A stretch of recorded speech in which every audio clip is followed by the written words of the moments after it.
سوال یہ ہے کہ بدر کے 70 قیدیوں کو کیا کہا گیا تھا کہ فدیہ دے کر چھوڑ دیا جائے، تو فدیہ نہیں دے سکتے، وہ 10 مسلمانوں کو لکھنا پڑھنا سکھا دے۔ تو کافروں نے مسلمانوں کو کیا لکھنا پڑھنا سکھایا تھا؟ کیونکہ وہ دین تو جانتے نہیں تھے۔ سوال کر رہے ہیں بھائی،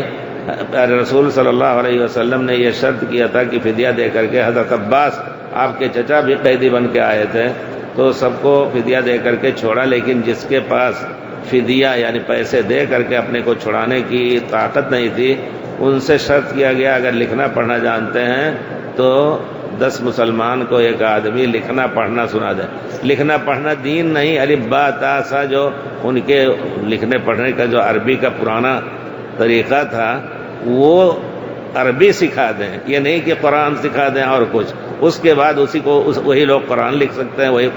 حدیث بھی لکھ سکتے ہیں۔ تو لکھنا پڑھنا کیونکہ وہ دین تو نہیں جانتے، دین سکھانے کے لیے نہیں کہا تھا پیارے سے۔ لکھنا پڑھنا، الف کیسے لکھا جائے، بے کیسے لکھا جائے، اور اب ابن کیسے لکھا جائے،